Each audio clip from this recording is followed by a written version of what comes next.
મારું નામ રોશની પંચમિયા છે. આ મારા ફાધર છે.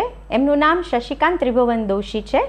એમને છેલ્લા 6-8 મહિનાથી પગનો દુખાવો શરૂઆતમાં થોડો ધીમો હતો, પણ પછી દુખાવો વધતો ગયો અને અમે લોકોએ ડૉક્ટરને પણ બતાવ્યું, ફિઝિયોથેરાપી પણ કરી, પણ એમનાથી ફરક ન પડ્યો.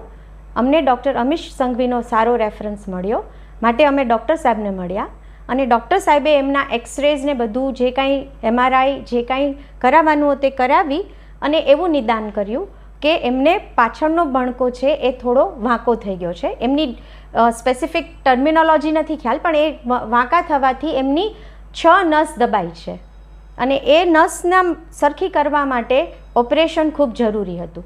અમે લોકો થોડા ગભરાતા હતા ઓપરેશન, કારણ કે મારા પપ્પાની ઉંમર 86 યર્સ છે, એટલે થોડો અમને ગભરાટ હતો, પણ એમને બહુ સરસ રીતે અમને સમજાવ્યું.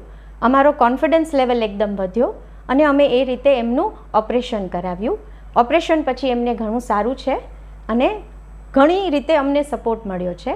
અમને શિવ હોસ્પિટલનો એક્સપિરિયન્સ પણ બહુ સારો રહ્યો છે. Thank you.